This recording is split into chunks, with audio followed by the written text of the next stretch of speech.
anak dari Kiai Derpoyudo, yang cicit dari Sultan Bima, Sultan Abdul Qadir I. Jagalah baik-baik Bok Ratu anak ini, sebab nanti kelak ini akan ada lakon yang lebih gede ya.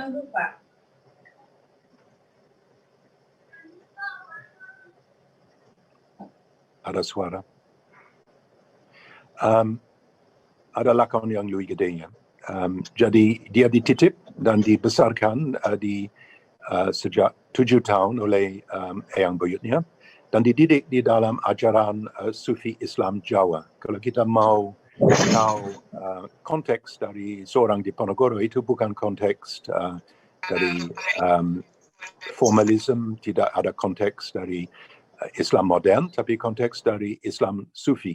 Kita harus belajar tasawuf, kita harus tahu itu konteks dari Islam sebelum Perang Jawa yang bertolak belakang 180% dari apa yang terjadi sesudah perang. Ya, itu bukan Islam formalis, tapi Islam yang sangat kental ajaran Sufi.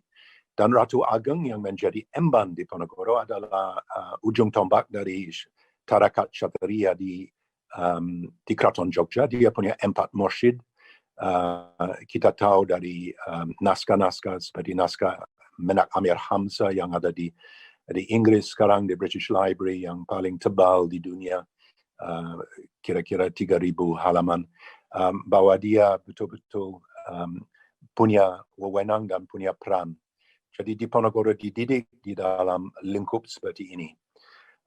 Walaupun dididik dalam lingkup seperti ini dan sfer pikiran adalah sfer dari seorang Sufi Islam Jawa, dia juga punya persentuhan dengan dunia dari Timur Tengah. Dia punya persentuhan melalui keluarga Al-Ansari dari Jeddah yang menjadi house guest di Tegarejo, seorang pengusaha yang punya usaha di Semarang dan di Pasisir yang sering datang ke Jogja. Dia juga punya persentuhan dengan Timur Tengah melalui Haji Baturuddin, kepala dari regimen agamis Surya Gomo di Keraton Jogja, yang 2 kali memimpin Haji Akbar ke Haramain pada 1805-6 dan 1811. Jadi dia bisa memberitahu kepada Diponegoro mengenai apa sebenarnya terjadi di Haramain dan terjadi di Timur Tengah waktu ada garnison dari Turki Ottomani yang ditempatkan di Haramain melalui Mesir, Mehmet Ali, untuk mengusir Wahabi pada 1812. Dan di dalam ranah dari lingkup Diponegoro di Tegarejo, lingkup yang mencakup orang-orang yang lalu lalang ke Timur Tengah, dia punya bayangan dari apa yang sedang terjadi dan bagaimana Turki Ottomani sebagai benteng dari umat Islam terhadap tsunami dari Barat, tsunami dari kolonialisme Barat.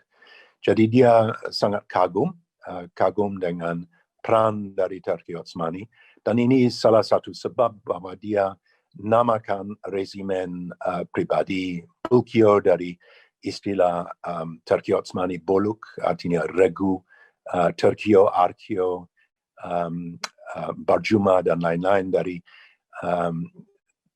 sistem militer, dan sistem militer juga dicerminkan di dalam gelar yang dipakai untuk Panglima, Ali Pasha,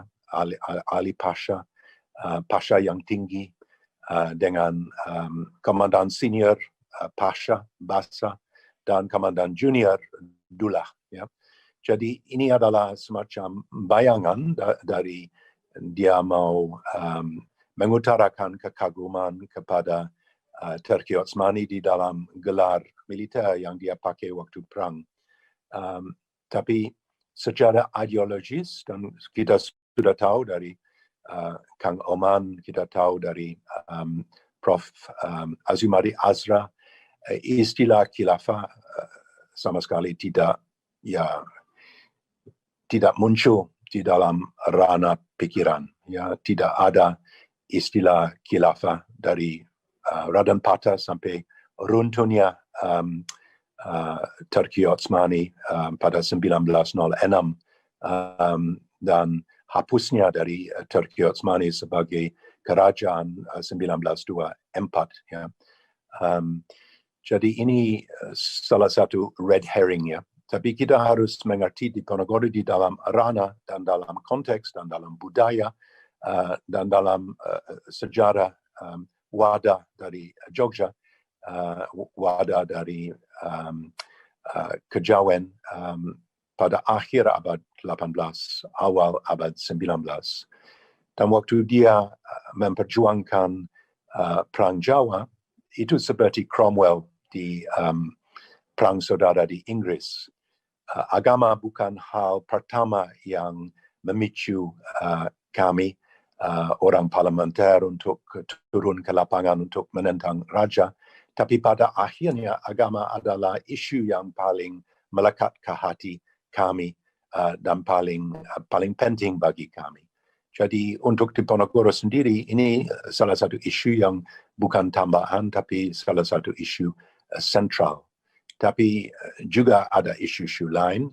Isu lain adalah letak dari hubungan antara Jogja dan Jawa Tengah Selatan dengan Batavia, isu dari ekonomi, administrasi, isu-isu yang lain yang dijawantakan di dalam negosiasi pada ujung perang, di mana melalui Hasan Mudani, seorang Syarif Samparwedi, seorang penasihat agamis dan penasihat militer Diponegoro yang berasal dari Timur Tengah, berasal dari Arab, seorang Arab, yang dia mengusulkan kepada Belanda. Belanda punya 3 pilihan, ya, hengkang kaki dari Jawa dan kembali kepada negara dingin di Eropa Barat Laut. Tapi kalau demikian masih tetap mitra perdagangan, atau memilih tinggal di Jawa dan mereka akan disediakan 2 kota di pesisir, Batavia, Jakarta, dan Semarang, di mana ada areal dari kota yang khusus untuk Belanda, yang bisa berpakaian dan punya gereja, punya sekolah, dan lain-lain. Tapi ada syarat. Syarat adalah bahwa mereka sewa tanah dengan sewa yang wajar, bukan sewa dengan persepuluh dan oleh sebab tuan-tuan kolonial, dan beli barang-barang dari produk penghasilan dari Jawa dengan harga internasional yang mutlak. Dan pilihan ketiga, masuk Islam, dan kalau masuk Islam secara militer dan sivil, mereka akan diangkat pangkat sebagai pejabat atau sebagai perwira. Ya, jadi kita harus, ya, menurut saya itu harus lihat konteks ini perang dahsyat, perang ideologi pertama. Ideologi adalah isu-isu dari martabat hakikat mengakui sama rasa, setara. Sama sekali seperti sekarang dengan Black Lives and Brown Lives Matter, tidak ada orang Barat nomor 1 dan orang pribumi nomor 4 sesudah ada Indo dan Fremde Oosterlingen. Ya. Jadi ini adalah perjuangan untuk martabat bangsa. Bangsa untuk Diponegoro adalah bangsa Jawa, tapi dia sendiri seorang Indonesia sebab eyangnya adalah orang Madura, eyang buyutnya adalah seperempat darah Sumbawa. Ya. Dan ibunda sendiri adalah anak desa dari Sidoarjo di selatan dari Solo. Dan agama juga adalah bagian yang penting sekali dari kepribadian dan eksistensi orang Jawa. Orang Jawa, Islam menjadi bagian, Islam Sufi menjadi bagian dari keberadaan seorang Diponegoro. Dan pada akhirnya runtuh sesudah perang Diponegoro, salah satu dunia total baru mulai terkuak. Tapi persis pada hari yang sama, 8 Maret, hari yang sama di mana Diponegoro masuk kepada Magelang dengan 700 pengikut. 112 tahun sesudahnya runtuhnya Hindia Belanda secara telak. Imam Mora beritahu kepada General Hein ter Potten, silakan, saya akan sediakan mobil staf saya untuk angkut General kembali ke Bandung, dan dalam 1 jam pesawat pembom saya akan berangkat dari Kalijati dan lululantakkan Bandung. Dan terhadap ini adalah salah satu situasi yang tidak bisa dihindarkan, dan General Hein ter Potten dan Gubernur Jenderal setuju bahwa Hindia Belanda akan tanpa syarat akan menerima penaklukan kepada Jepang. Jadi 112 tahun sesudah di Ponorogo, perjuangan di Ponorogo bisa dikabulkan. Terima kasih. Terima kasih Prof. Peter atas penjelasannya yang menerangkan tentang bagaimana Perang Jawa itu didasari oleh apa, alasannya mengapa sampai Pangeran Diponegoro melakukan perlawanan terhadap Belanda yang memang didasari oleh ideologi martabat bangsa dan beberapa alasan ekonomi, sosial yang membuat Pangeran Diponegoro melakukan perlawanan terhadap Belanda. Sekaligus mengutip sedikit bahwa tidak ada khilafah di dalam pikiran Pangeran Diponegoro sama sekali. Tapi memang Pangeran Diponegoro mengagumi Turki Utsmani sebagai salah satu benteng terakhir menghadapi kolonialisme. Kira-kira itu nanti kita lanjutkan dalam diskusi. Yang kedua, saya minta Mas Irfan Afifi untuk memberikan penjelasan terkait Islam dan Jawa, bagaimana perjumpaan beliau dengan Islam, kemudian dengan Jawa, sehingga bisa menjadi sebuah identitas yang harmonis. Kira-kira seperti itu, Mas Irfan Afifi. Kesempatan saya serahkan ke panjenengan. Mas Irfan.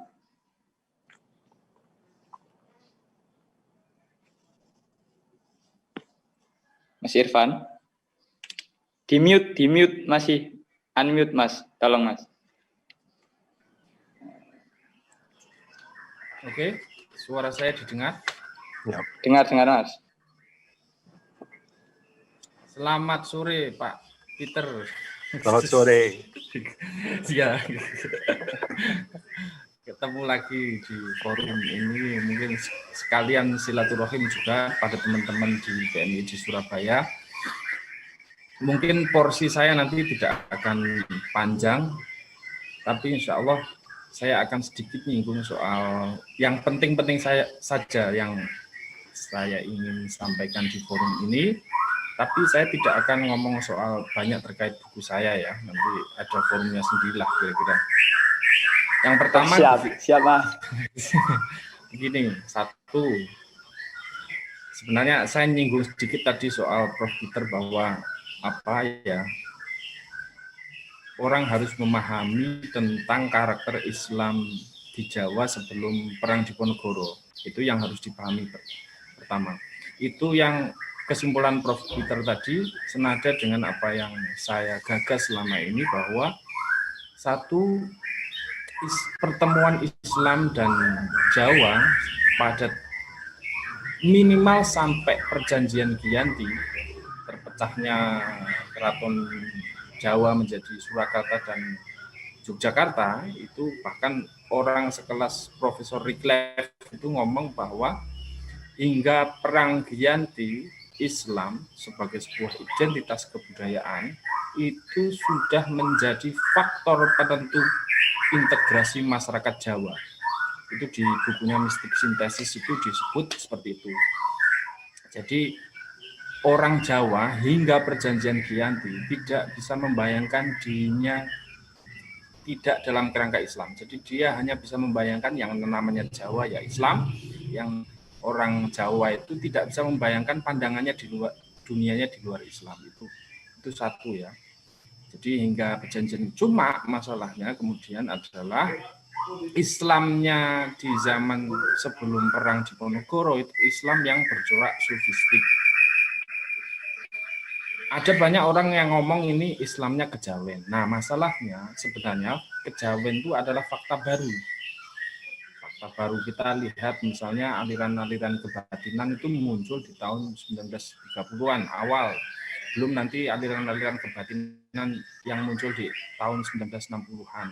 Jadi itu fakta belakangan. Jadi dulu apa yang disebut sebagai dulu namanya sebenarnya bukan Islam kejawen, tapi namanya adalah Islam Sufi sebenarnya. Jadi orang dulu itu berislamnya berbeda dengan Islam hari ini yang lebih menekankan aspek syariat, aspek formal keagamaan begitu. Jadi bahkan di buku yang saya edit kemarin, yang saya terjemahkan kemarin, Bu Nancy Florida itu sempat secara eksplisit mengatakan apa yang disebut sebagai unsur Hindu yang kita sering identikan dengan kejawen itu sebenarnya adalah unsur-unsur tasawuf yang itu sudah ditubuhkan dalam prinsip identitas keislamannya orang Jawa.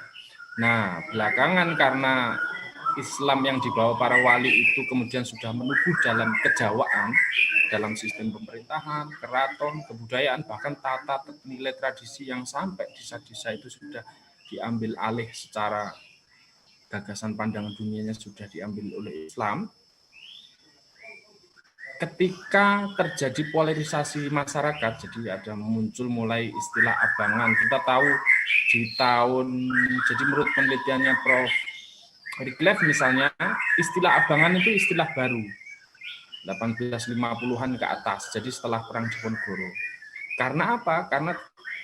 Karena aspek keislaman Jawa yang sebelumnya sudah menjadi identitas penyatu masyarakat Jawa, itu kemudian hancur gara-gara Perang Jawa kalah. Orang Jawa gagal menegakkan kedaulatannya sendiri sehingga dia tidak mampu, dan pasca itu dia dijajah secara total, secara mutlak. Sehingga nanti kita akan ikuti bahwa di fase politik tanam paksa misalnya, politik tanam paksa itu misalnya menggunakan para petani sebagai subjek atau objek yang ditindas, kemudian para priai itu sebagai subjek atas nama Belanda yang menindas petani, dan para haji-haji itu kemudian karena nggak mau dijajah akhirnya membangun jaringan internasionalnya di tanah Saudi atau tanah Timur Tengah. Sehingga dari aspek tiga itu akhirnya masyarakat terpolarisasi, mengutup ke dalam kelompok-kelompok orientasi keislaman yang berbeda. Misalnya teman-teman abangan mulai kehilangan akar dengan keislamannya dari keraton. Teman-teman priai keraton misalnya dieksklusi, didomestifikasi oleh para Belanda yang sudah menundukkan kekuasaan politik tanah Jawi, dijauhkan dari sistem pendidikan pribuminya, pesantren begitu. Akhirnya semakin hari semakin ini orientasi para priai semakin kamilan dan terbelandakan secara budaya, secara pakaian. Dia terputus dari rantai pendidikan tradisionalnya pesantren,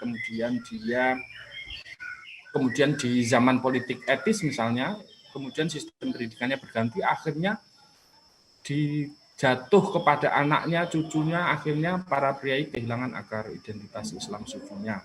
Nah, belakangan kemudian mulai muncul, karena mereka para priai ini sudah tergabung, terbelandakan, begitu, sistem pemikirannya sudah lahir dari sistem pendidikan Belanda. Akhirnya para priai ini kemudian di satu sisi akar sufismenya masih berbekas dan masih ditradisikan, tapi pada saat bersamaan akar pesantrennya hilang.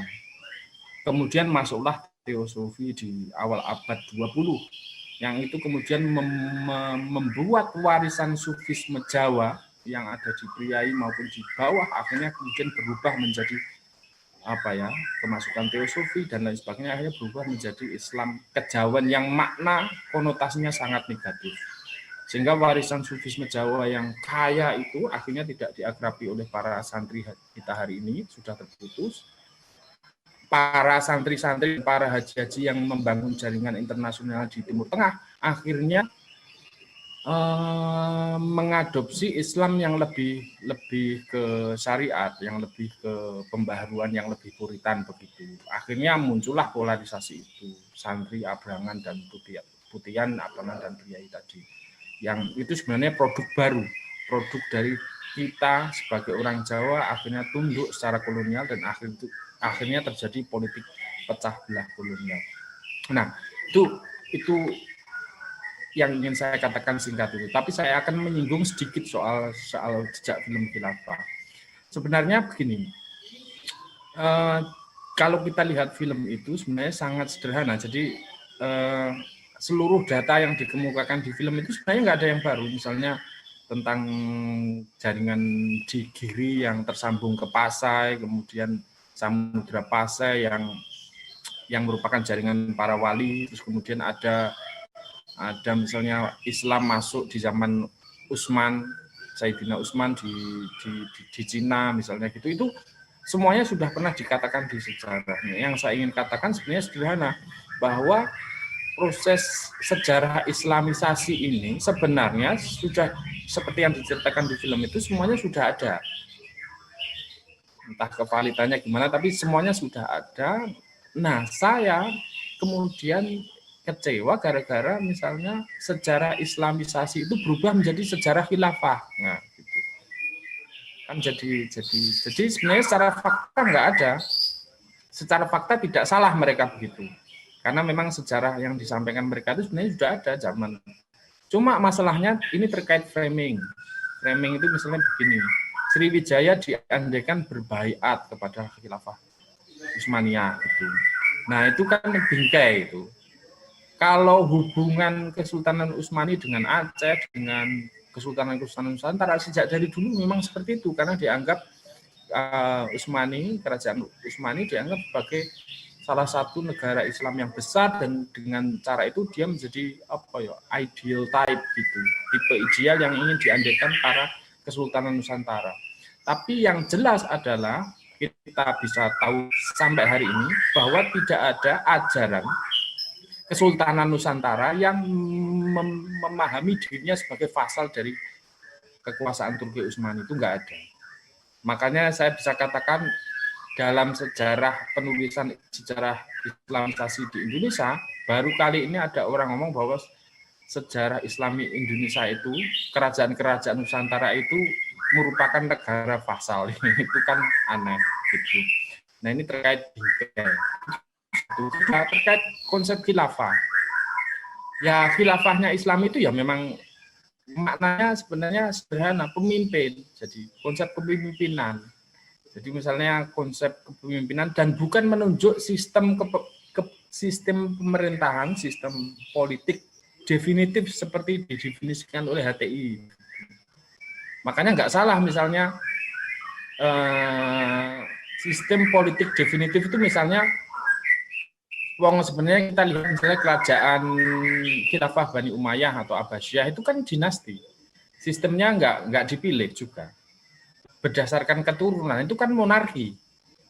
Jadi monarki, dan monarki memang tidak beda dengan demokrasi begitu. Dulu di zamannya sebagai sebuah sistem misalnya tidak ada sistem khilafah itu. Makanya kenapa dulu di zaman Abu Bakar misalnya itu lewat penunjukan gitu, terus kemudian dipilih begitu. Sedangkan di zaman Umar misalnya itu ditunjuk oleh Dewan Presidium misalnya. Utsman misalnya juga begitu. Ali itu jadi kadang ada yang dipilih, kadang ada yang dipilih presidium, kadang ada ditunjuk. Berarti artinya sistem khilafah sebagai sistem kepemimpinan itu berbeda-beda. Belum lagi nanti di Bani Umayyah misalnya kita lihat bahwa khalifah itu tidak lagi ditunjuk, tapi berdasarkan keturunan. Ini kan dinasti, keraton ini. Begitu juga di dinasti Utsmaniyah yang ditunjuk sesuai basis keturunan. Nah, ini tidak ada bedanya dengan sistem kerajaan di dunia. berdasarkan keturunan-keturunannya gitu. Nah, artinya sistem khilafah sebagai sebuah sistem yang transnasional begitu, misalnya ya misalnya di zaman Utsmaniyah itu ada dinasti Mughal yang tidak masuk dalam khilafahnya Utsmani begitu. Kalau mereka membayangkan konsep transnasional. Nah, saya akan ngomong sedikit soal apa makna khalifah di dalam tradisi Jawa. Kalau jenengan buka di Serat Centini yang di Pupuh Sinom itu ada Pupuh 200 berapa itu, di sana ada namanya ramalan Kolotido tapi yang versi positif sebelum digubah oleh Ronggo Warsito. Dia menyebut zaman keemasan itu ada di zaman Sultan Agung, di mana Sultan Agung dianggap sosok Ratu Adil. Sosok Ratu Adil itu bergelar Prabu Wali Khalifah. Jadi wali khalifah. Sosok Ratu Adil itu wali khalifah. Apa maksudnya? Di satu sisi dia seorang sufi, wali, tapi di sisi lain dia seorang khalifah, pemimpin, raja. Jadi khalifah itu maknanya di sini pemimpin, bukan khilafah itu enggak. Memimpin sehingga pemimpin raja sufi, kira-kira begitu. Makanya kalau penelitian terbaru misalnya yang dilakukan Prof. Riklev itu menyebut di Seen and the Unseen World of Java, misalnya menyebutkan bahwa kerajaan Mataram itu dalam Suluk Garwo Kencono, sebuah serat yang disusun di zaman Sultan Agung, itu menyebutkan bahwa filosofi kerajaan Jawa itu dibangun dari konsepsi sufi. Nanti teman-teman bisa mencari buku itu. Jadi sufi monark kalau istilahnya istilahnya Prof. Riklev itu. Jadi monarki sufi. Di mana di Suluk Garwo Kencono itu diterangkan terkait konsep pemimpin. Terkait konsep khalifah, menjadi khalifah, pemimpin. Itu adalah apa? Seorang manusia utama atau seorang khalifah, orang yang telah berhasil melakukan perang akbar atau jihad akbar di dalam dirinya, perang melawan hawa nafsunya. Gitu. Nanti ibaratnya itu ada kerajaan di dalam diri begini. Nanti misalnya pikirannya itu, akalnya itu sebagai raja misalnya. Panca indranya itu sebagai alat-alat atau bolonya atau tentaranya yang menangkap. Seorang pemimpin tidak boleh ditundukkan oleh bala tentaranya, tidak boleh tunduk kepada keinginan anak buahnya bernama panca indera tadi. Terus nanti bentengnya ada Al-Quran, disebutkan di serat Suluk Garwo Kencono itu misalnya ya tadi perisainya misalnya mujahadah, kemudian mahkotanya hakikat, kemudian riadohnya itu mujahadah, gitu-gitu. Nah, intinya saya ingin katakan bahwa konsep khilafah di dalam tradisi filosofi pemerintahan sufi Jawa itu adalah peperangan yang dimenangkan di dalam diri, kerajaan diri, di mana akal menjadi rajanya yang menentukan proses itu. Dalam proses berperang itu, kalau dia berhasil, dia akan tegak sebagai seorang raja, sebagai seorang gusti. Karena dalam proses tadi, pertarungan akbar di dalam diri tadi, kalau di Islam mungkin disebut sebagai ini ya, riadoh ruhani, yang pertarungan tadi kalau dimenangkan, dia akan mencapai derajat manusia utama yang akan menjadi bayangannya Tuhan.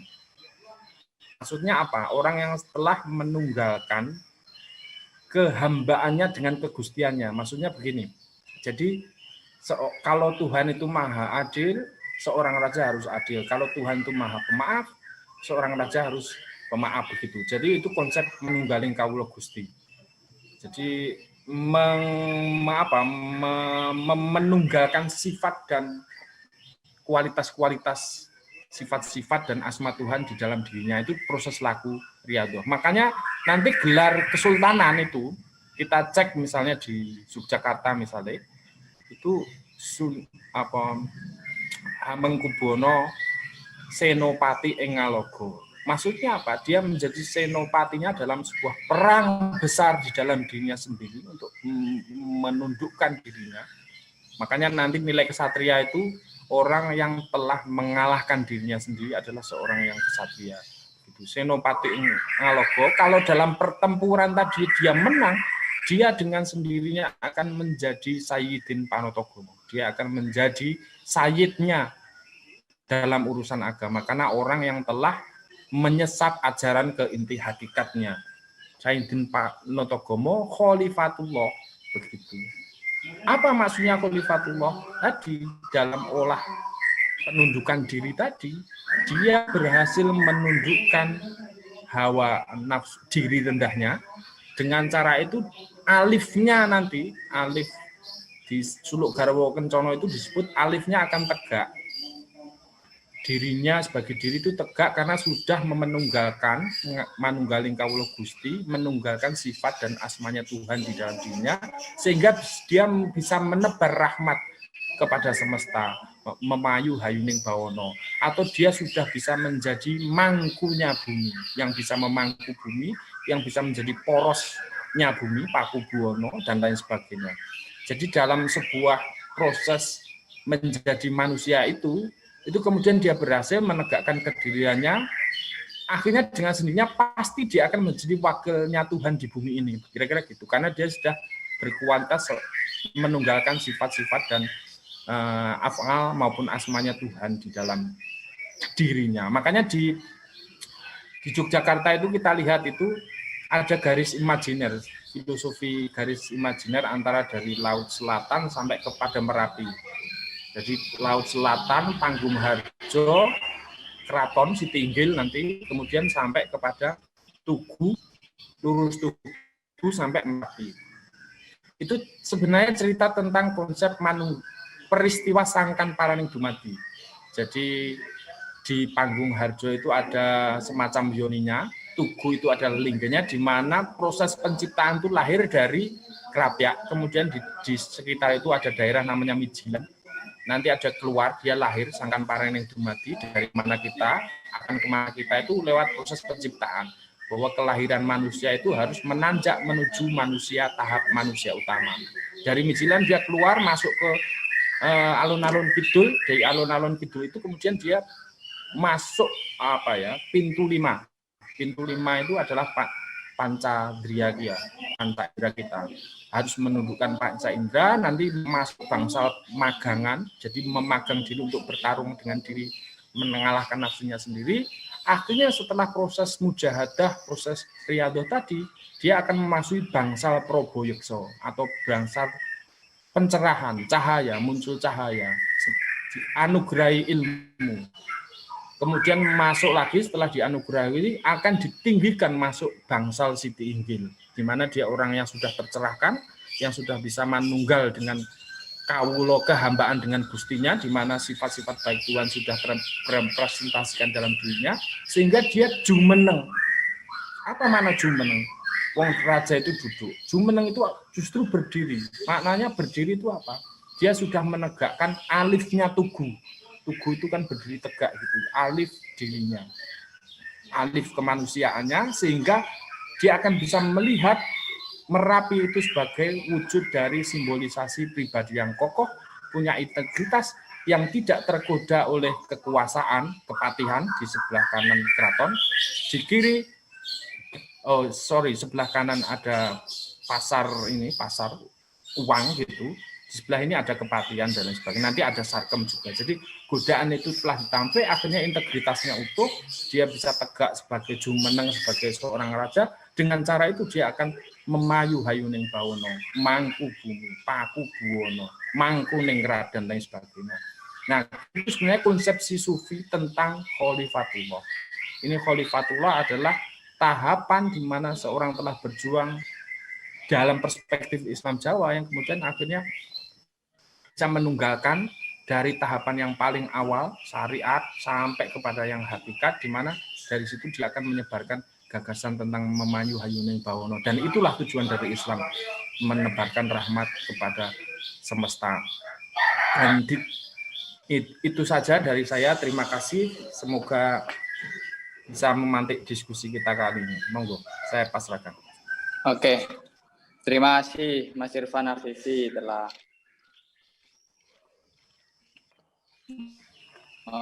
menjelaskan tentang bagaimana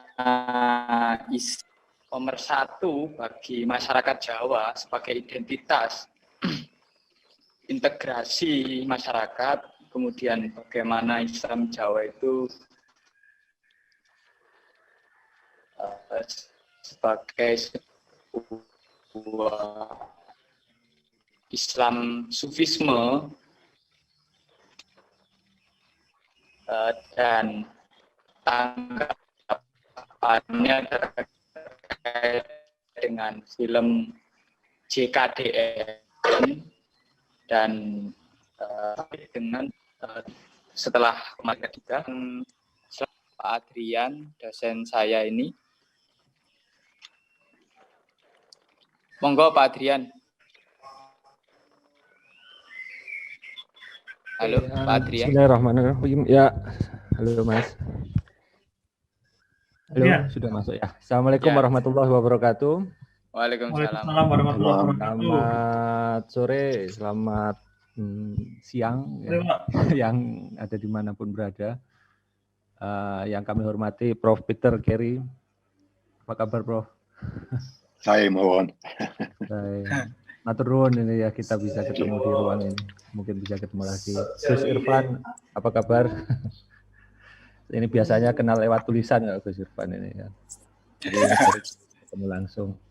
Terima kasih ini atas kesempatannya diajak hadir di kegiatan kawan-kawan PMII khususnya ini ya.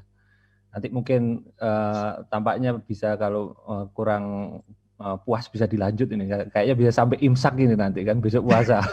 Dawo gitu, agak panjang. Tapi yang jelas itu tadi terima kasih tadi sudah banyak mengikuti pemaparannya, penjelasannya. Mungkin saya yaitu sedikit nambahi ya. Tadi diminta menjelaskan tentang apa namanya buku saya yang tentang Tionghoa Islam di Majapahit itu skripsi. Tapi yang jelas saya ingin mengomentari film ini dulu. Saya terbalik. Saya ingin karena tadi akhir-akhir sudah mengomentari tentang film. Dan kemarin kapan dari waktu apa namanya waktu rame dibahas ini film ini kan siapa mantan juru bicaranya Hizbut Tahrir Indonesia itu kan bilang sudah nonton film ini belum? Nah saya bilang saya sudah nonton ini kalau ini gitu kan.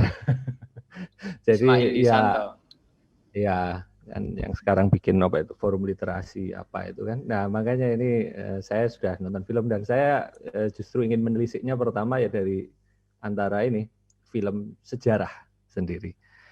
Jadi saya ingin apa namanya melihat dan mendiskusikan film ini dari sisi terutama dari sisi film sejarah. Film sejarah sendiri, studi tentang film sejarah atau sejarah film sebenarnya telah dimulai sejak tahun 90-an khususnya oleh seorang profesor dari Amerika yang namanya Robert Rosenstone. Itu juga sejak tahun 90-an sudah ramai sebenarnya diskusi tentang bagaimana sih film dan sejarah dan banyak bahkan debatnya cukup keras ya kalau di Amerika sana itu. Yang satu sejarawan bilang nggak mungkin apa namanya suatu kenyataan di masa lalu difilmkan itu akan sama nilainya dengan misalnya karya-karya literasi atau historiografi untuk teman-teman sejarah yang kenal. Yang satunya bilang, lu harus ini adalah bentuk media baru gitu kan. Suka nggak suka, senang tidak senang, kita harus menghadapi ini sebagai sejarawan kan sama-sama kita kan apa namanya menghadirkan masa lalu intinya kan seperti itu. Nah Robert Rosenstone ini setengah jam lagi. Sangat menarik gitu ya. Kita lihat bahwa menurut dia diperlihatkan bahwa film atau khas untuk genre ini si siapa namanya jaring apa jejak khilafah di Nusantara itu masuk historical documentary ya kalau kita kan. Jadi film dokumenter kan pengennya gitu. Tapi menurut Rosenstone film dokumenter ini atau dokumenter sejarah itu memiliki kecenderungan ya kan untuk apa? Untuk membuat menjadi make sense dari apa membuat menjadi masuk akal gitu kan. Dari apa? Dari bahan-bahan yang ada kemudian dibentuk dalam suatu kisah atau suatu cerita dimulai dari akhir dengan dimulai dari awal sampai akhir dengan dramatis. Jadi ada unsur efek dramatis ya, walaupun ini dokumenter. Dan yang harus kita ingat bahwa ya sama seperti historiografi dalam bentuk tulisan. Sebenarnya terdapat keterbatasan dari visualisasi sumber sejarah itu dalam bentuk film. Khususnya istilahnya kalau orang kalau sejarawan kan ingin mengangkat kebenaran di masa lalu.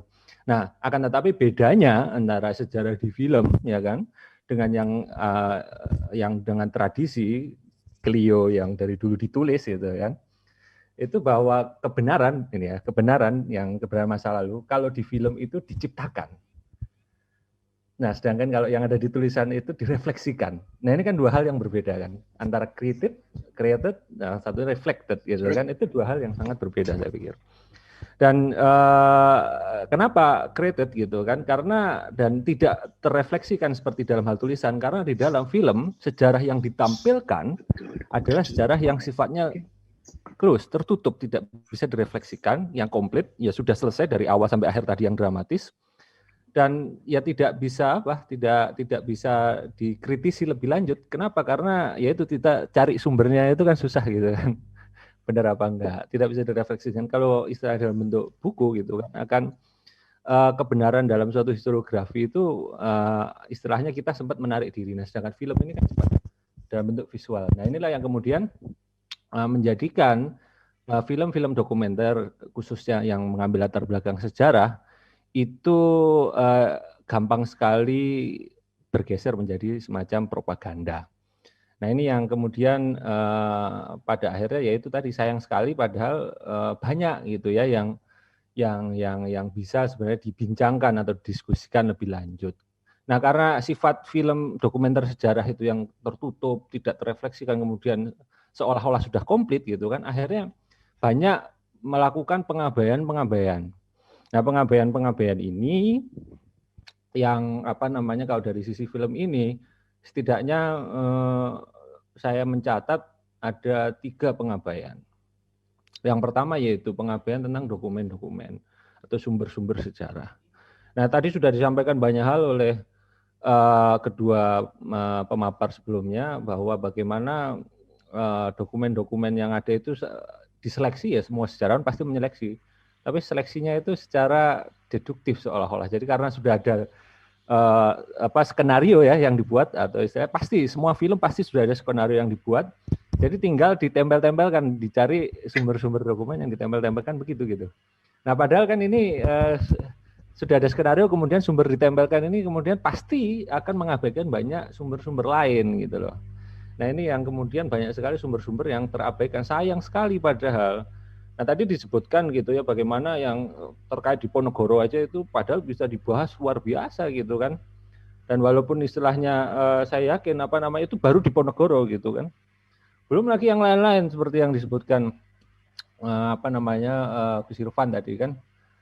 Seperti di abad setelah Diponegoro. Kalau misalnya ya mau ya sekali lagi kalau pembuat film tersebut itu mau bersabar, mau ya seperti melakukan langkah-langkah seperti para sejarawan dalam dalam mengungkapkan kebenaran-kebenaran dari masa lalu, itu kan pasti bisa melihat banyak sekali ya itu tadi yang seperti disebutkan bahwa antara Jawa dan Islam itu juga agak sulit dipisahkan gitu kan, dan kemungkinan itu tadi ada banyak sekali misalnya Mangkunegoro keempat gitu setelah Diponegoro gitu kan, itu karya-karyanya. Nah, ini yang kemudian menjadi lebih banyak menjadi kebanggaan teman-teman yang hari ini menjalani laku kejawen. Ya itu kan sayang sekali gitu loh, padahal kalau lihat apa yang dihasilkan Mangkunegoro keempat gitu kan, dan kemudian ini diteruskan. Dan memang sosok Mangkunegoro keempat ini yang menarik gitu ya. Saya sendiri penelitian saya hari ini itu terkait dengan diskursus nasionalisme, khususnya nasionalisme Jawa. Dan ya itu setelah beberapa kali konsultasi juga dengan Pak Peter, nanti saya akan terus konsultasi lagi gitu kan. Nah, Mangkunegoro keempat ini kemungkinan besar juga yang pertama kali nasionalisme itu ide dari Barat ya, Eropa pasti ya. Nah, ketika masuk ke Jawa itu embrio-embrionya gitu kan, itu bisa dilacak setidaknya sampai ke Mangkunegoro keempat gitu ya. istilahnya Jawa sebagai bangsa dalam arti nation itu dari yang Diponegoro sudah sudah dimulai itu kan, kemudian mendapat bentuknya ya seperti apa? Salah satunya ketika Mangkunegoro IV itu di dalam upacara keratonnya gitu kan, dan termasuk ya keraton-keraton lain, tapi ini yang paling rajin mencatat kemudian mengubahnya itu juga ke dalam bentuk Jawa itu Mangkunegoro IV itu menerjemahkan Win Netherlands Blood. Win Netherlands Blood itu kan lagu kebangsaan Jawa sampai tahun lagu kebangsaan Belanda sampai tahun 1830 kan. Nah ini bentuk-bentuk lagu kebangsaan, bentuk-bentuk nasionalisme modern istilahnya. Itu embrionya yang setelah setelah ada rasa perlawanan tadi, bentuk-bentuk perlawanan yang secara fisik atau secara revolusioner sudah dimulai dari Diponegoro, itu mendapat bentuk yang baru di Mangkunegoro keempat. Begitu pula dengan serat Widatama itu kan, kemudian serat Tripomo, serat yang lain-lain itu. Nah ini yang saya pikir sayang sekali kalau kawan-kawan kita yang maksudnya dalam artian kawan-kawan Islam itu tidak serius menelisiknya. Nah ini saya sendiri saya pikir Mas Irfan atau Gus Irfan ini juga mengetahui bahwa bagaimana kompilasi bahwa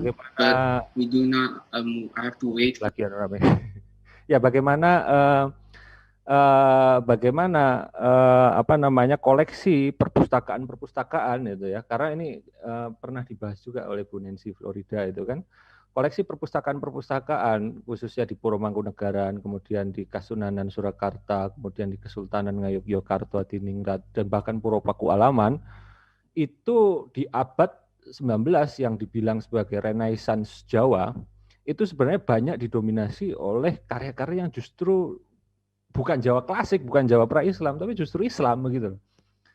Dan suluk itu banyak sekali gitu loh. Jadi istilahnya dokumen-dokumen yang ya itu tadi yang kalau pun dibahas, yang sudah pernah dibahas itu oleh para peneliti, itu tidaklah lebih dari 10%. Nah sayang sekali gitu loh kalau kita nggak mau ikut tekun gitu loh.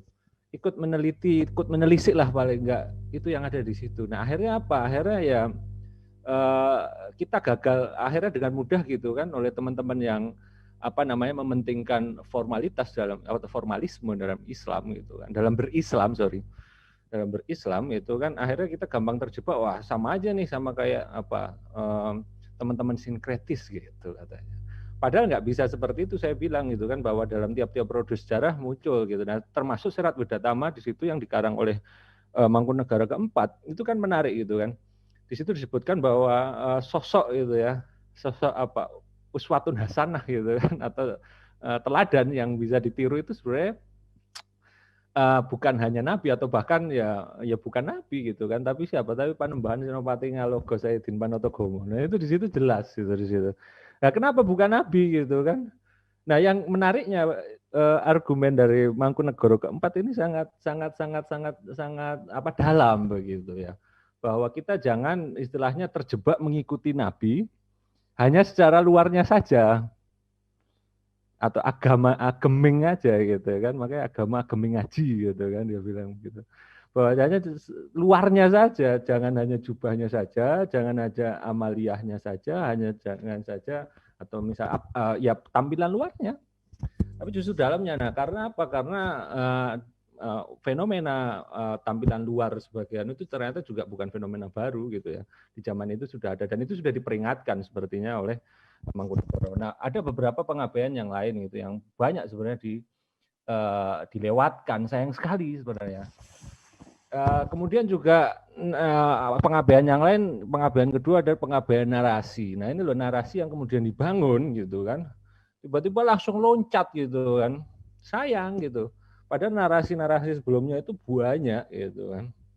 Ya termasuk narasi bagaimana yaitu tadi Diponegoro dengan Islam. Bagaimana kemudian narasi ya walaupun enggak terlalu naratif kemudian dibangun ketika ya tidak hanya oleh saya sebenarnya gitu ya dalam Tionghoa dan Islam di Majapahit, tapi juga kita lihat Michael Lavan begitu ya.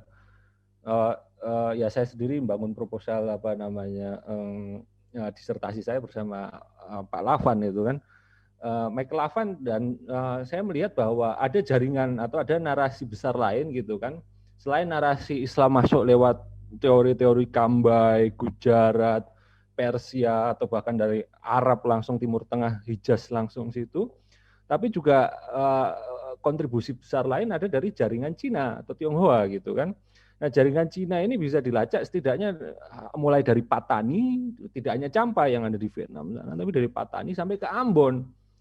Nah, kadang-kadang ketika kita, ya ini tadi kita ngomong Cina, kita ngomong Jawa, itu seolah-olah kita lihat Cina hari ini, Jawa hari ini gitu kan. Padahal sampai tahun 1950-an itu, ini ada seorang profesor namanya Chan Tan Cho Sim itu ya, profesor di Fakultas Ilmu Pengetahuan Budaya Universitas Indonesia, itu Fakultas Sastra dan Filsafat itu kan, itu masih bilang bahwa saya ini orang Jawa begitu loh, dan saya sangat Jawa.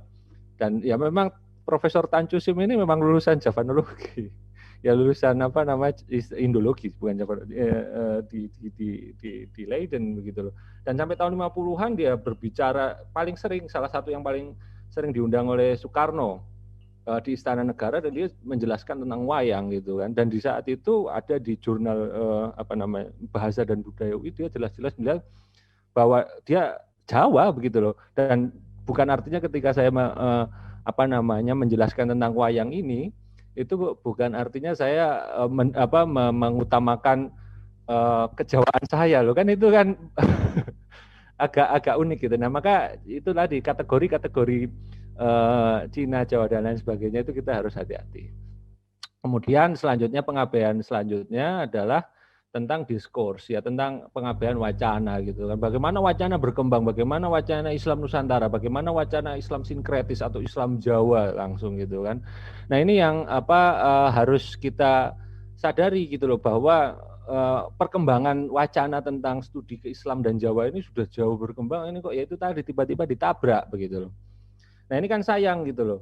Sehingga ya kita terjebak antara sinkretisme Islam dan Jawa, dan lagi-lagi kita sekali lagi lebih sibuk, terutama orang Indonesia ini lebih sibuk untuk melemparkan wacana itu justru di dalam, istilahnya di dalam ya entah kalangan Jawa sendiri, entah kalangan orang Indonesia sendiri. Harusnya kita juga ikut berkontribusi dong dalam apa namanya wacana-wacana. Bahkan hari ini salah satu disertasi terakhir di Leiden tentang Jawa dan Islam itu senior saya bilang bahwa ya nggak ada yang istilah namanya sinkretisme Jawa, nggak ada yang istilahnya Jawa Islam, yang ada memang praktek Islam di Jawa gitu kan. Dan seolah-olah ya itu tadi film ini menafikan antara ya seolah-olah wacana salah satu postkolonial juga gitu kan.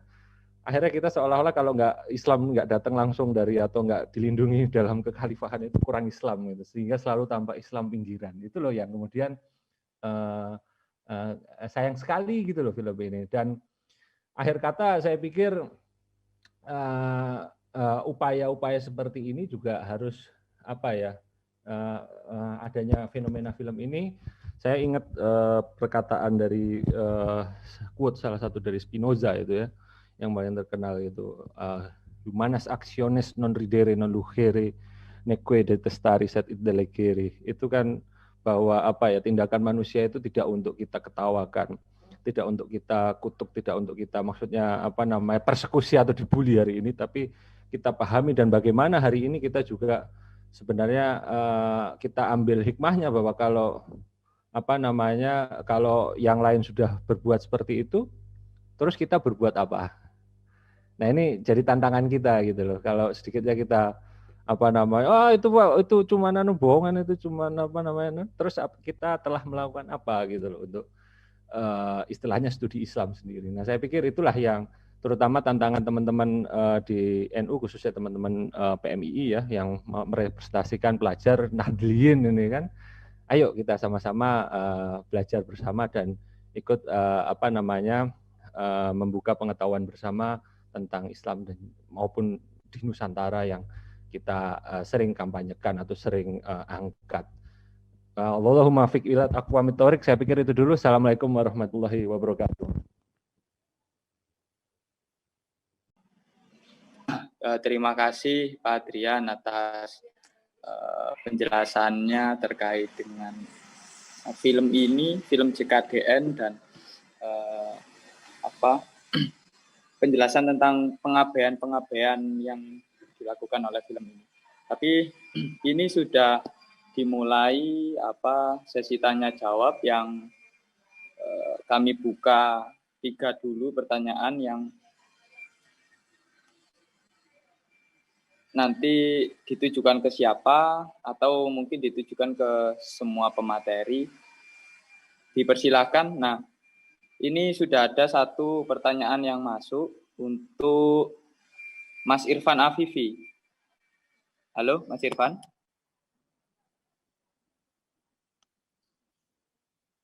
Halo. Ya, monggo, silakan.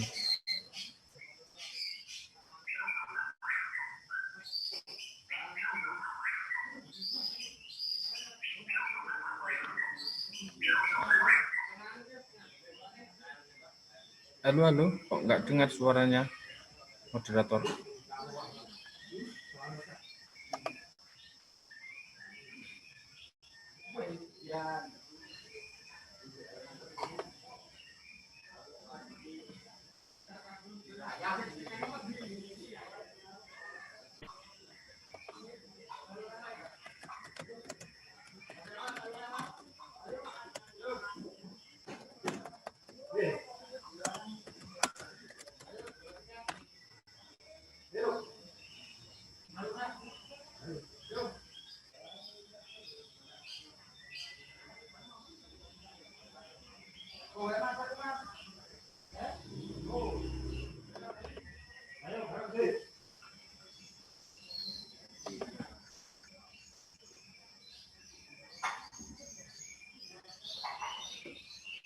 Oke, sudah. Nah, tadi Halo. Suara nih. Oh, nggih, Mas. Jadi itu saya bacakan Mas Irfan nggih. Ya. Napa mboten perlu? Bacakan, saya belum dengar tadi. Dengar tadi. Jadi terkait nggih. Jadi pertanyaan untuk Mas Irfan. Pertama, terkait fasal, Aceh memang pernah menjadi vasal Turki pada masa Sultan Alauddin Riayat Shah pada abad ke-16. Ada arsip dan naskahnya baik di Turki maupun di Aceh. Bisa dicek di tulisan sejarawan Turki Dr. Ismail Haqi.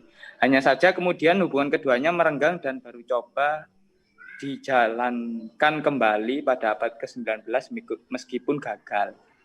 Kemudian yang kedua, khalifah dalam tradisi Islam Jawa adalah konsep yang sangat spiritual dan ideal. Nah, idealnya seorang raja adalah orang yang telah mampu menundukkan hawa nafsunya. Tapi bagaimana jika seorang raja tidak memiliki nilai-nilai utama tersebut? Sementara di sisi lain, ia tetap diposisikan sebagai khalifatullah dan bayangan Tuhan di bumi. Nah, apakah ini tidak menjadi semacam legitimasi saja bagi penguasa untuk mengukuhkan kekuasaannya atau kewibawaannya? Itu kira-kira Mas Irfan. Terima kasih. Oke, terima kasih. Ya, untuk yang pertama ya, saya ingin katakan, bahkan jika misalnya data tentang Aceh itu misalnya menjadi vasal ke kekhalifahan Turki Utsmani, ya emang kenapa? Maksud saya begini, dia tidak ada hubungan dengan gagasan khilafah yang diusung oleh HTI, itu berbeda. Itu hal yang berbeda. Jadi kan begini loh, ceritanya narasi khilafah ini pengen membingkai bahwa Kesultanan Turki Utsmani ini bagian dari imperium kekhilafahan yang sesuai dengan konsep khilafah minhajun nubuwah, itu yang seperti yang dibayangkan oleh HTI. Ini hal yang berbeda. Khilafah ini konsep kepemimpinan biasa saja, dan konsep kepemimpinan ini bisa beda-beda di tiap wilayah. Misalnya bahkan termasuk konsep kekhilafahan Utsmani ini bisa jadi berlawanan dengan konsep kekhilafahan ini di HTI misalnya begitu. Misalnya di khilafah Utsmaniyah itu tidak dipilih tapi turun temurun misalnya gitu. Nah, itu kan dinasti kerajaan.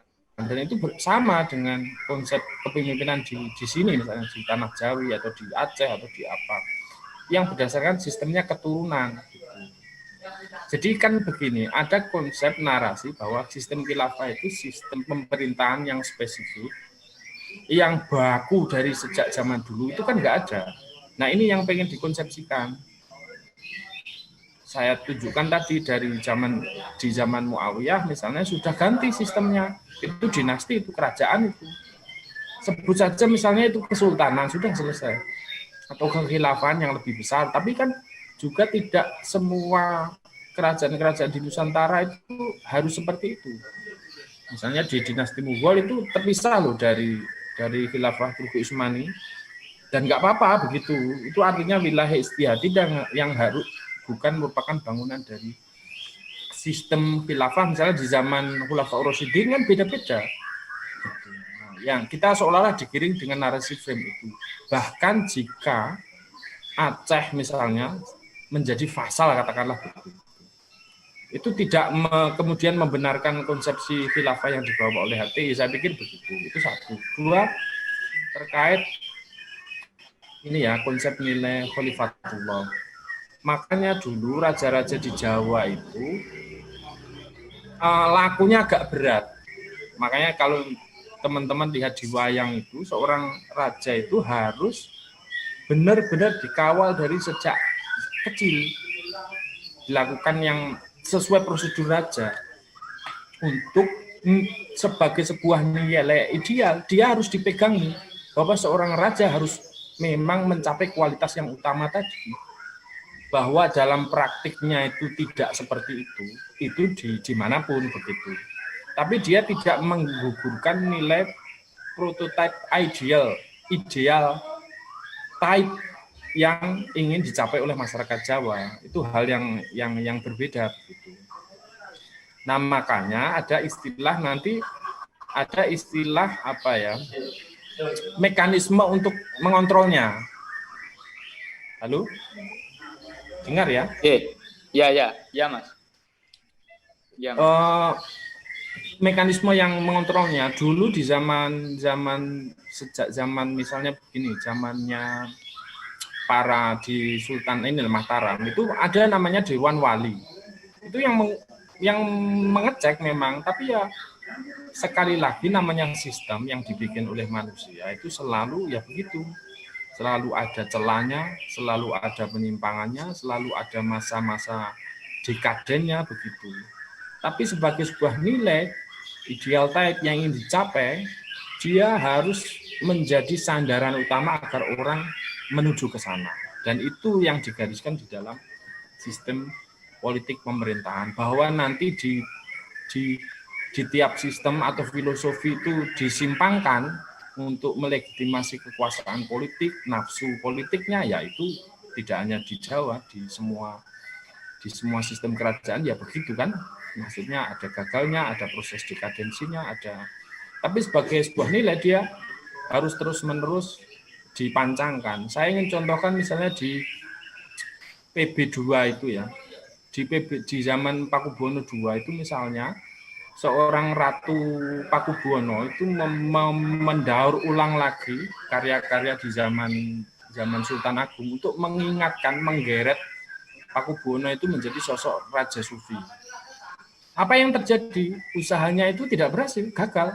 Karena memang waktu itu intervensi VOC misalnya, atau kekuasaan legitimasi VOC sudah masuk terlalu dalam, dan memang akhirnya sebagai sebuah kerajaan dia tidak lagi berdaulat sebagai kekuasaan. Akhirnya disetir begitu.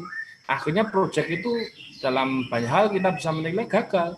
Mereka menjadikan sosok PB2 ini jadi ratu raja sufi yang ini. Tapi sebagai sebuah nilai dia terus-menerus hidup sampai hari ini dan dijaga, kadang diabaikan, dijaga lagi, diabaikan lagi dan lain sebagainya. Persis seperti demokrasi. Demokrasi itu pengen memperjuangkan sepatu, tapi pada saat bersamaan demokrasi juga bisa dibaca untuk kepentingan oligarki dan lain sebagainya begitu. Jadi nilai-nilai substansialnya akhirnya terbengkalai. Itu sama lah kira-kira. Begitu nggih? Oh nggih. Ya, terima kasih Mas Irfan. Ini pertanyaan kedua untuk mungkin ke semua pemateri. Apakah di manakah peradaban Jawa, peradaban Islam pertama itu di Nusantara? Letaknya di mana? Munculnya peradaban Islam di Nusantara. Apakah di Jawa, apakah di Aceh, atau di mana? Mungkin itu pertama, mungkin Prof. Peter ingin menjawab tentang kemunculan peradaban Islam.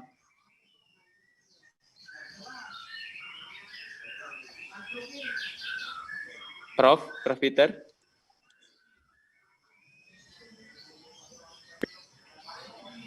Ya, can you hear me? Bisa dengarkan saya? Iya. Ya, Prof. Can you hear me? Ya. Dengar. Ya. Ya, kalau kita ambil Jawa, yang menarik adalah yang penelitian yang dibuat oleh Louis Charles Damé di Troloyo, les tombes inscrivées de Troloyo. Dan di Troloyo kita bisa lihat di abad 13, abad 14, abad 14, bahwa sudah ada makam Islam di tengah-tengah makam kerajaan yang punya lambang Suryo. Jadi itu artinya bahwa itu makam bukan dipinggirkan, tapi makam yang sentral, anggota dari keluarga yang Islam, ya, keluarga kerajaan Majapahit Islam. Jadi ini mencerminkan salah satu realitas bahwa cara untuk masuk Islam adalah cara yang budaya dan kekerabatan, dan itu ya mungkin Adrian bisa menerangkan lebih lanjut sebab dia membuat salah satu spesialisasi, apakah itu melalui orang Tionghoa di Majapahit atau melalui orang seperti Fatsien atau lain-lain, ya nanti kita dengarkan. Tapi jelas bahwa di Majapahit ada keanekaragam dari agama dan budaya, dan itu bisa dicerminkan pun di Chattospata, di simpang jalan di crossroads di alun-alun utara, di mana ada 3 tempat pembaktian untuk agama Buddha, agama Shiva, dan agama Vishnu. Dan di pemakaman kerajaan ada makam dari anggota keluarga kerajaan yang Islam, dan itu tidak menjadi masalah.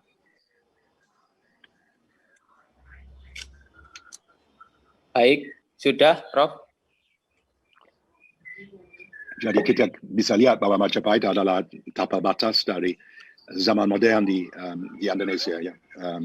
Bahwa itu semacam zaman transisi, ya, zaman transisi yang sangat menguntungkan bagi saya, ya, yang untuk dilihat bahwa sistem kasta atau sistem bahwa perempuan dijual beli itu sudah mulai ganti kepada salah satu sistem yang sangat mendukung perdagangan.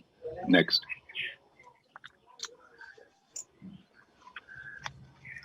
Oke. Mungkin ke Pak Adrian dulu terkait peradaban Islam pertama di Nusantara, Pak Adrian.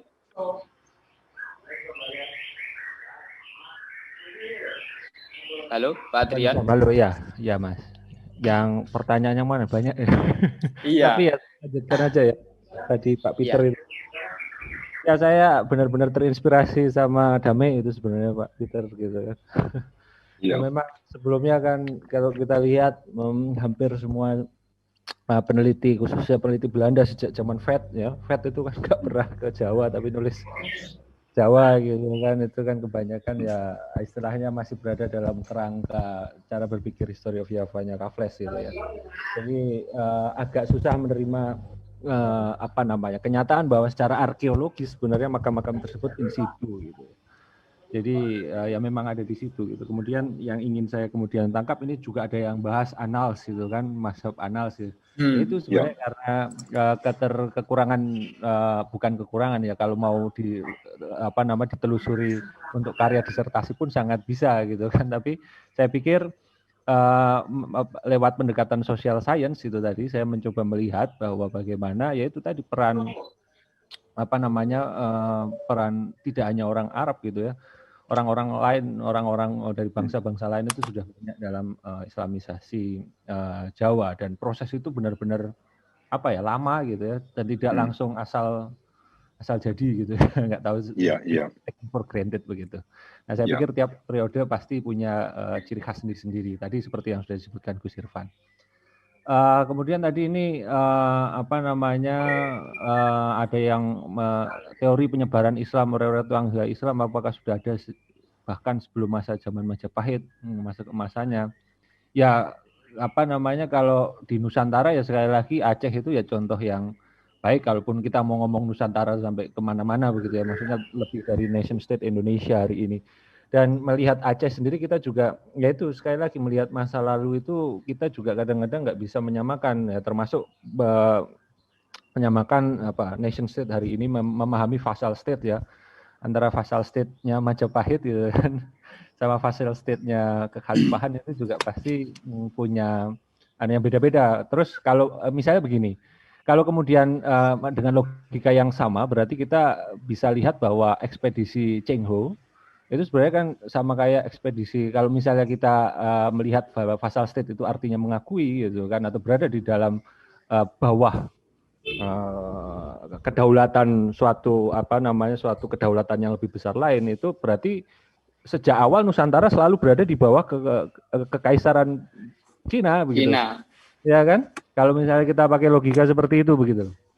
Dan bahkan juga kalau kita lihat lanjutannya korespondensi Aceh, nah harusnya kalau dari mazhab Anals itu kita bisa kita bisa melihat bagaimana misalnya dengan ilmu hubungan internasional gitu ya, kita lihat bahwa surat yang dikirim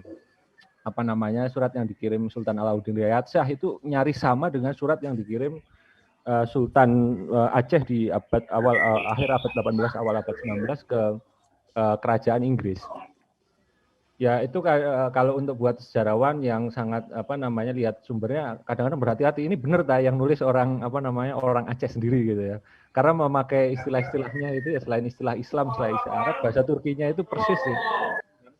Yang dipakai di Turki waktu itu, atau persis dengan bahasa Inggris yang dipakai di Inggris waktu itu. Jangan-jangan ini yang nulis duta besar ya begitu loh.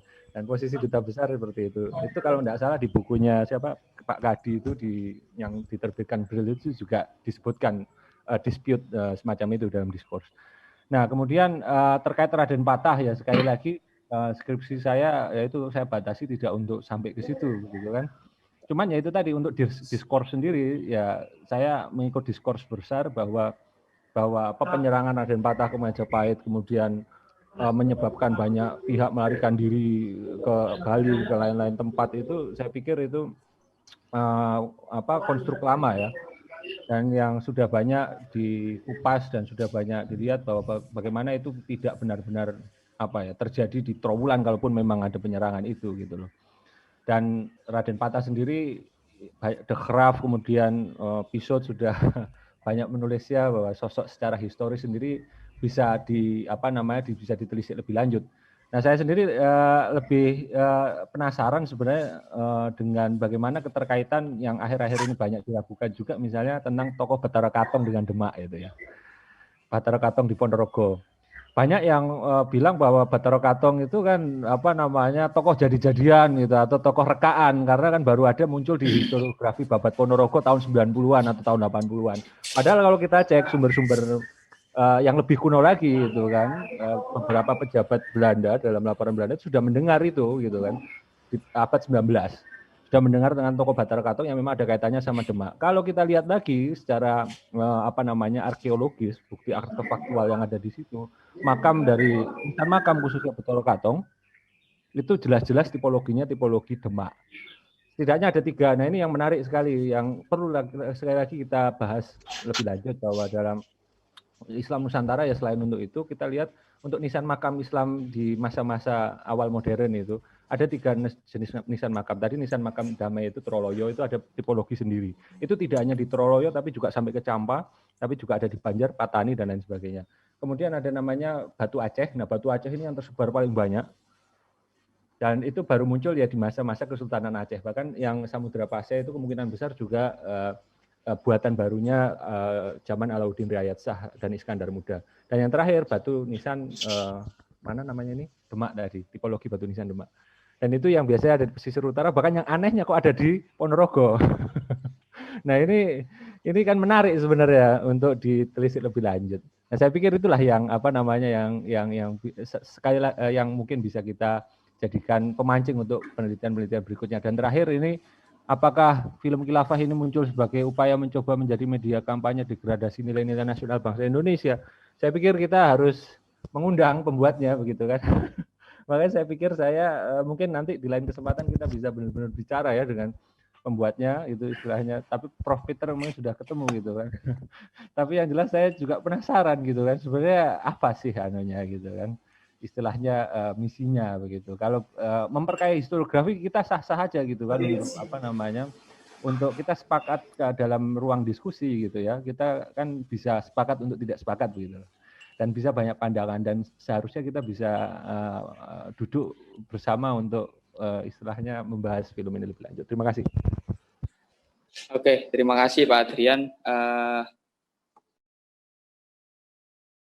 Mungkin ke Mas Irfan Afifi sekarang. Mas Irfan. Oke, ya. Ini, yang ingin saya ini ternyata masih ada banyak sekali yang tanya soal terkait ini ya. Jadi saya harus dudukkan seperti ini. Apakah tidak ada relasi antara Kesultanan Utsmani dengan Aceh, dengan Pasai, dengan Demak? Ada. Dulu itu apa ya? Islam itu yang membuat kesultanan-kesultanan Nusantara ini bersatu dan saling melakukan hubungan diplomatik. Bahkan beberapa kali misalnya Aceh itu sering minta bantuan misalnya untuk mengalahkan Portugis di Malaka misalnya begitu, dan minta bantuan dari Kesultanan Aceh karena dia Kesultanan Rum, Kesultanan Utsmani itu dianggap sebagai kerajaan besar dengan sentimen dengan dasar solidaritas agamanya meminta bantuan itu. Makanya saya kadang saya belum menemukan bukti bahwa mereka merupakan fasal, nggak tahu ya kalau sudah ada sejarawan ini. Tapi dari bacaan saya terkait sejarah ya, itu bahwa kita punya relasi yang kuat dengan relasi diplomatik itu ya memang benar itu. Dan itu tapi tidak ada kesadaran yang mengatakan bahwa kerajaan-kerajaan Nusantara itu punya semacam kerajaan tundukan gitu loh. Tidak ada yang menganggap seperti itu. Kalau yang merupakan kerajaan fasal itu saya ingin contohkan misalnya Arab Saudi. Arab Saudi itu sejak Wahabi pertama nyerang Arab Saudi oleh Ibnu Su'ud dan Abdullah Ibnu Wahab itu yang berkolaborasi kemudian nyerang Hijaz, Madinah dan Mekah itu, kemudian menguasai. Nah, akhirnya kerajaan Turki Utsmani itu turun tangan sendiri ke Arab Saudi dan kemudian mengusir pemberontakan Wahabi pertama di tanah Saudi. Nanti belakang misalnya Kesultanan Turki setelah melemah, akhirnya Wahabi datang lagi, kemudian dengan Bani Saudnya itu, akhirnya menguasai tanah Arab. Karena Kesultanan Turki Utsmani sudah mulai diambang kehancurannya. Nah, kesadaran itu, makanya kalau mau cek-cekan sederhana ya, apakah Kesultanan-Kesultanan Nusantara itu saat Turki Utsmani bubar, mereka punya kesadarannya? Enggak. Itu bukti bahwa kita secara kesadaran memang enggak punya framing bahwa kita itu merupakan kekhilafahan Turki Utsmani. Sekali lagi saya katakan, kalaupun misalnya ada salah satu Kesultanan Nusantara itu merupakan fasalnya Turki Utsmani, kekhilafahan Turki Utsmani itu ingin di-framing sebagai konsep khilafah yang seperti yang diusung oleh HTI. Nah, ini terkait framing. Seolah-olah itu sama, mewakili itu. Seolah-olah konsep khilafahnya HTI itu sudah ada di zaman Nabi, zaman Muawiyah, zaman Abbasiyah, zaman Mamluk, zaman Utsmaniyah, begitu. Seolah-olah begitu. Padahal itu kan ya sistem kepemimpinan biasa, itu sejarah Islam, sejarah penyebaran Islam, di mana pemimpinnya namanya khilafah gitu loh. Dan itu berbeda dengan konsep khilafahnya HTI.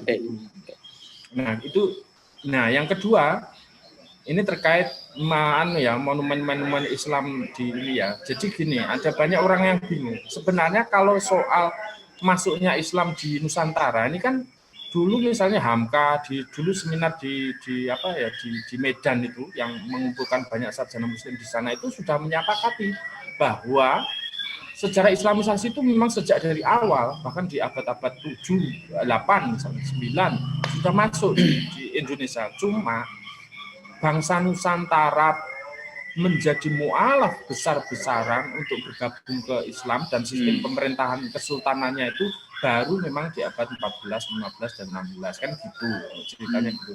Kalau soal awalnya dari dulu sudah teori-teorinya sudah banyak kira-kira begitu.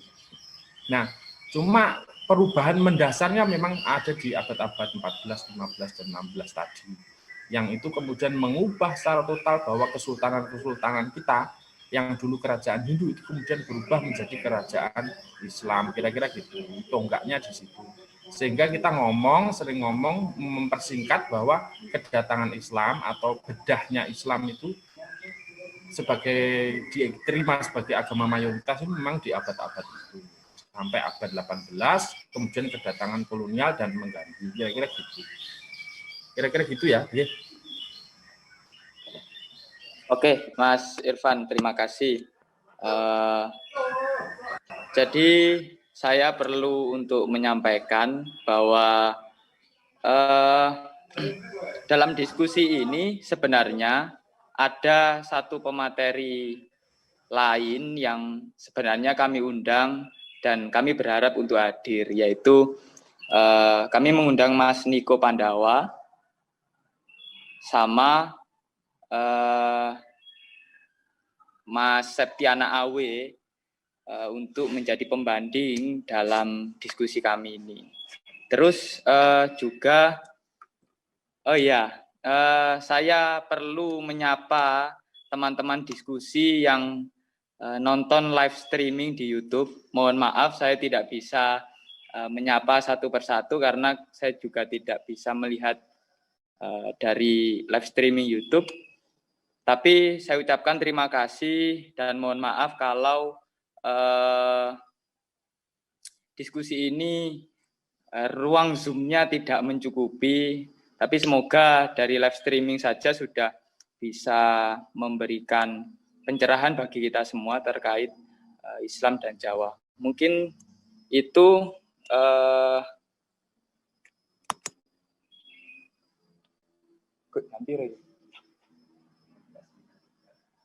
Oke, mungkin terakhir satu mohon maaf.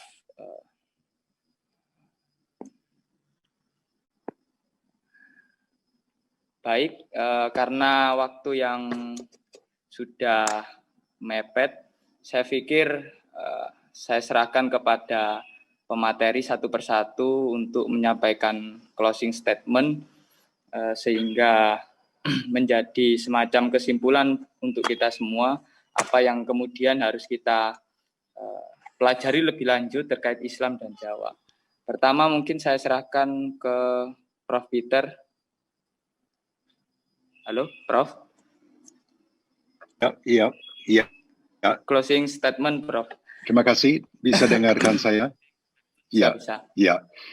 Closing statement saya adalah untuk meminta dan membujuk dan mengundang teman-teman yang punya minat untuk menulis sejarah dari Islam di Jawa untuk membuat dua tipe penelitian, ya. Satu penelitian adalah untuk teman-teman dari HTI kirim rombong meneliti belajar arsip yang cukup monumental dari Asmani yang ada di Islam untuk betul-betul meneliti apakah seorang Dr. Ismail Hakikati benar bahwa diam 1000 kali bungkam arsip ini, atau di dalam arsip sebenarnya ada ada unsur-unsur yang bisa dipakai untuk mendukung pandangan khilafis, ya.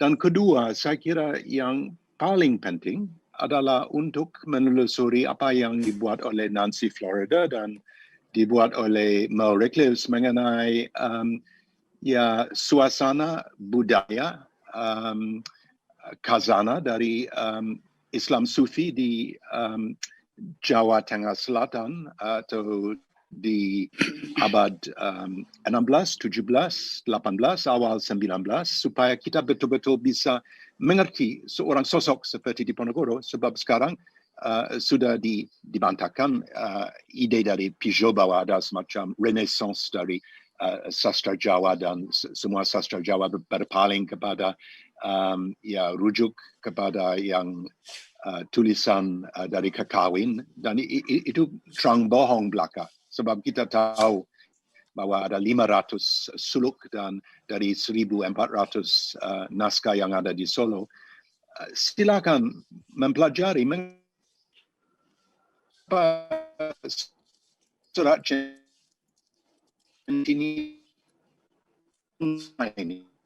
Sebab it's not rocky, these texts can be satu alat untuk membuat penelitian. Kalau kita di Malabo atau kita di Maros atau kita di Merauke, kita tidak harus ada semacam perpustakaan yang gede.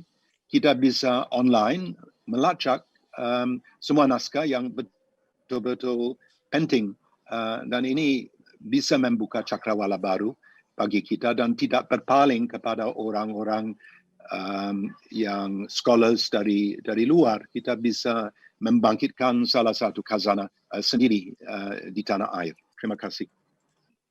Terima kasih, Prof. Peter. Pak Adrian, mungkin.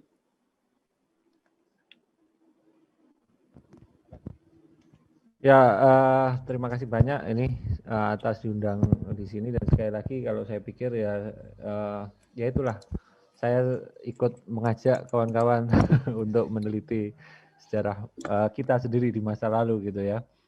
Dan sekali lagi sejarah yaitu tadi bukan untuk menurut saya sejarah sekali lagi bukan kita untuk menang-menang siapa menang-menangan, tapi ya untuk memahami bagaimana sesungguhnya manusia itu di masa lalu bertindak, bagaimana manusia itu di masa lalu itu berperilaku. Dan yang inilah sekali lagi ketika kita mempelajari sejarah, justru menurut saya kita semakin memahami bahwa ya manusia itu adalah manusia, pasti punya sisi buruk dan sisi baiknya, dan itu benar-benar menjadikan kita lebih arif lagi dalam menyikapi kehidupan untuk masa depan. Terima kasih, Mas. Terima kasih, Pak Adrian. Terakhir, Mas Irfan Afifi.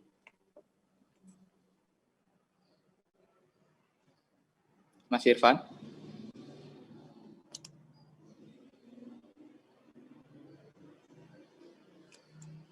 Mas Irfan Afifi.